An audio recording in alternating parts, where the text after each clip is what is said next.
Assalomu alaykum qadrli kuzatuvchilar. Bugun sizlar bilan quvvatdagi mahsulotlarini birin-ketin obzor qilamiz. Birinchi mahsulotimiz o'sha mashhur, hammaga manzur kelayotgan quvvatdagi mahsulotimiz. Original ko'rinishdagi har bir mahsulot o'z holatida toza asalga aralashtirilgan.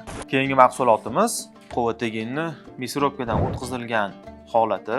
Xuddi shu sostav miksirovkadan o'tkazilib yosh katta mijozlarimiz yoki jajji mijozlarimiz uchun yumshoq holatda keltirib qo'yilgan. Keyingi mahsulotimiz quvvatdagining miksirovkadan chiqarib, keyin qoliplarga joylab chiqqanmiz. Stolga qo'yganda ham juda ham chiroyli, ham yosh bolalar, jajji mijozlarimizga ularni qiziqtirib foydali mahsulotlarni berishimiz ham oson bo'lishi uchun shunaqa chiroyli holatlarga keltirib qo'yganmiz.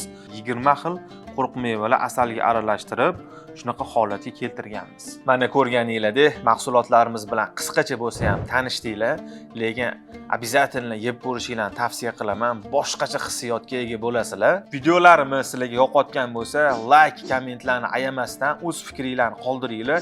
Sizlarning fikringlar biz uchun muhim. Quvvatdagiga yana qanaqa yangiliklar kiritishimizni xohlaysizlar?